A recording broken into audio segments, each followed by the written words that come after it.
ಸಂಬಂಧಪಟ್ಟಂತೆ, ಇಡೀ ರಾಜ್ಯ ಸಂಬಂಧಪಟ್ಟಂತೆ, ಜಿಲ್ಲೆ ಸಂಬಂಧಪಟ್ಟಂತೆ ಏನ್ ಸಮಸ್ಯೆ ಇದಾವೆ ಆ ಸಮಸ್ಯೆ ಇದಾವೆ. ಆ ನಂತರ ಇನ್ನೊಂದು ಮುಖ್ಯವಾದ ನಾನು ಈ ಸರ್ಕಾರಕ್ಕೆ ಮತ್ತು ಈ ಜನಪ್ರತಿನಿಧಿಗಳಿಗೆ ಒಂದು ಮನವಿಯನ್ನು ಕೊಡ್ತಾ ಇದ್ದೀನಿ. ಇದು ಉತ್ತರ ಕರ್ನಾಟಕದ ಸಮಸ್ಯೆಗಳನ್ನ ಧ್ವನಿ ಎತ್ತಕ್ಕಂತ ಈ ವಿಧಾನಸಭಾ ಅಧಿವೇಶನ ಬೆಳಗಾವಿ ಸುವರ್ಣಸೌಧದಲ್ಲಿ ನಡೀತಾ ಇದೆ. ಸೋಮವಾರದಿಂದ 3 ದಿನಗಳ ಕಾಲ ಏನು ಉತ್ತರ ಕರ್ನಾಟಕ ಸಮಸ್ಯೆಗಳಿಗೆ ಸಂಬಂಧಪಟ್ಟಂತೆ ಧ್ವನಿ ಎತ್ತಕ್ಕ ಚರ್ಚೆ ನಡೀತಿದೆ. ಆ ಸಮಯದಲ್ಲಿ ಏನು ಈ ತೊಗರಿ ಬೆಳೀತಕ್ಕಂಥದ್ದು ಇಡೀ ಉತ್ತರ ಕರ್ನಾಟಕದ ಸಮಸ್ಯೆ, ಇದರ ಬಗ್ಗೆ ಪ್ರತಿಯೊಬ್ಬರು ಜನಪ್ರತಿನಿಧಿಗಳು, ಈ ಜಿಲ್ಲೆಯ ಉಸ್ತುವಾರಿ ಸಚಿವರು, ಈ ಜಿಲ್ಲೆಯ ಜನಪ್ರತಿನಿಧಿಗಳು, MLAಗಳು, ಮಂತ್ರಿಗಳು ಸರ್ಕಾರದ ಗಮನವನ್ನ ವಿಧಾನಸೌಧದಲ್ಲಿ ಚರ್ಚೆಯಲ್ಲಿ ಸೆಳೆಯಲೇಬೇಕು. ಅವತ್ತು ಏನೋ ಒಂದು ನಿರ್ಧಾರಕ್ಕೆ ಬರಲೇಬೇಕು. ಆ ನಿರ್ಧಾರವನ್ನ ಏನ್ ಧ್ವನಿ ಜಾಲಗಳ ಮುಖಾಂತರ, ಮೀಡಿಯಾಗಳ ಮುಖಾಂತರ ನಮ್ಮ ರೈತರಿಗೆ ತಲುಪಿಸಬೇಕು. ಆ ನಂತರ ಇನ್ನೊಂದು ನಿಮಗೆ ಎಚ್ಚರಿಕೆಯನ್ನು ಕೊಡ್ತಾ ಇದ್ದೇವೆ. ನಾಳೆ 17ನೇ ತಾರೀಕು ನಾವು ನಿಮ್ಮಲ್ಲಿಗೆ ವಿಧಾನಸಭೆ ಮುತ್ತಿಗೆ ಹಾಕಲಿಕ್ಕೆ ಬರೋವರಿದ್ದೇವೆ.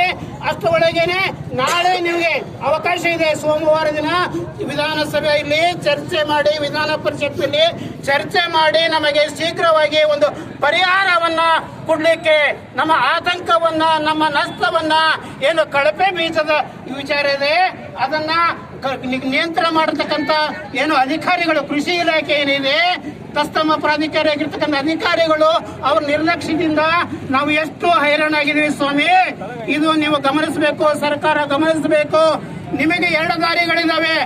ಈಗ ಈ ಒಂದು ದಾರಿ ಏನು ಅಂತ ಹೇಳಿದ್ರೆ, ನೀವು ಕೇಂದ್ರ ಸರ್ಕಾರ ಸ್ಥಾಪನೆ ಕೊಟ್ಟಿರ್ತಕ್ಕಂಥ MSP ನನ್ನ ತಿಳಿದಂಗೆ 7,550 ಎಷ್ಟೇ ಇದೆ.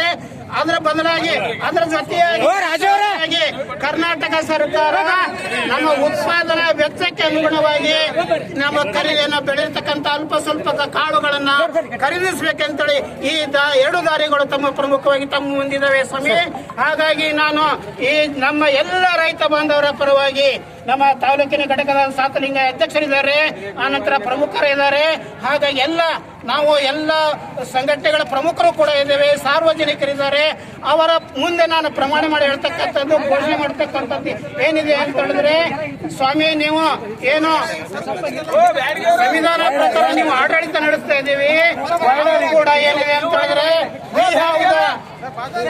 ನಾವು ಕೂಡ ಈ ದೇಶದ ಪ್ರಜೆಗಳು, ರೈತರು ಕೂಡ ಈ ದೇಶದ ಪ್ರಜೆಗಳು. We have the right to equality and equal livelihood. ನಮಗೂ ಕೂಡ ಇತರೆ ನಾಗರಿಕರಿಗೆ ಸಮಾನವಾದ ಬದುಕತಕ್ಕಂತ ಹಕ್ಕು ಇದೆ. ಆ ಹಕ್ಕನ್ನ ಖಾತ್ರಿಪಡಿಸತಕ್ಕಂತ ಜವಾಬ್ದಾರಿ ತಮ್ಮ ಮೇಲಿದೆ.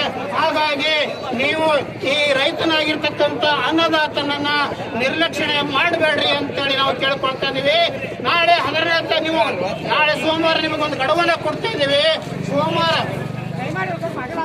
ಸೋಮವಾರ ನೀವು ವಿಧಾನಸಭೆಯಲ್ಲಿ ಎಲ್ಲ ಪ್ರತಿನಿಧಿಗಳು ಚರ್ಚೆ ಮಾಡಿ ನಮಗೆ ಒಂದು ಸೂಕ್ತ ಪರಿಹಾರವನ್ನ ಕೊಡದೆ ಹೋದ್ರೆ 16ನೇ ತಾರೀಕು ನಾವು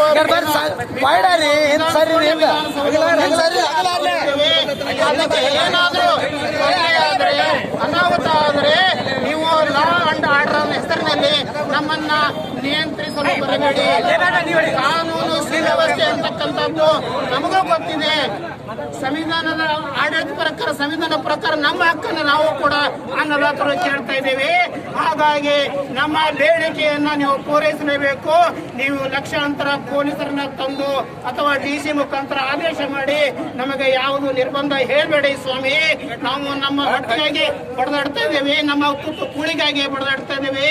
ಒಬ್ಬ ರೈತ ನೋಡಿ, ನಿಮ್ಮ IAS ಆಗಿರ್ಬೋದು, ಒಬ್ಬ ನಿಮ್ಮ ಮುಖ್ಯಮಂತ್ರಿ ಆಗಿರ್ಬೋದು, ನಿಮ್ಮ ಬಳಿ 100 ಕೋಟಿ ಇದೆ, 1000 ಕೋಟಿ ಇದೆ.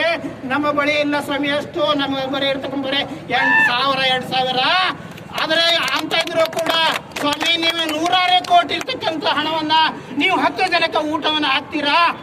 ಹಾಕೋದಿಲ್ಲ ಅಂತ. ನಾವು 1000 ಜನಕ್ಕೆ, ರೈತರಿಗೆ, ಒಬ್ಬ ರೈತರಿಗೆ 1000 ಜನಕ್ಕೆ ಅನ್ನವನ್ನ ನೀಡ್ತಕ್ಕಂಥ ಒಂದು ಊಟವನ್ನ ಹಾಕ್ತಕ್ಕಂಥ ಶಕ್ತಿ ಈ ರೈತನಿಗಿದೆ. ಹಾಗಾಗಿ ಈ ರೈತನ ಮಹತ್ವವನ್ನ ನೀವು ಕಡೆಗಣಿಸಬೇಡ್ರಿ. ಲಾ ಅಂಡ್ ಆರ್ಡರ್ ಅಂದ್ರೆ ಕಾನೂನು ಸುವ್ಯವಸ್ಥೆ ಹೆಸರಿನಲ್ಲಿ ನಮ್ಮ ಹೋರಾಟವನ್ನ ದಮನ ಮಾಡಕ್ ಹೋಗಬೇಡಿ. ಹಾಗಾಗಿ ನಮ್ಮ ಹಕ್ಕುಗಳನ್ನ ಗೌರವಿಸಿ ನಮ್ಮ ಕಷ್ಟವನ್ನ ಅನುಭವಿಸ್ರಿ. 1 ಎಕರೆಗೆ ನೀವು ನೋಡಿ MSP ಬೆಲೆ ಈಗ ಸದ್ಯಕ್ಕೆ 7,500 ಅದು ಸಾಕಾಗಲ್ಲ ಸ್ವಾಮಿ. ಉತ್ಪಾದನೆ ವೆಚ್ಚ ನೋಡಿ, ನೀವು ಪ್ರತಿ ವರ್ಷ ಡೀಸೆಲ್ ಬೆಲೆ ಜಾಸ್ತಿ ಮಾಡ್ತೀರಿ, ನಮ್ಮ ಕೂಲಿ ಆಳುಗಳ ಬೆಲೆ ಜಾಸ್ತಿ ಆಗ್ತವೆ. ಹಾಗಾಗಿ ನಮ್ಮ ಉತ್ಪಾದನೆ ವೆಚ್ಚಕ್ಕೆ ಅನುಗುಣವಾಗಿ ರಾಜ್ಯ ಸರ್ಕಾರಕ್ಕೆ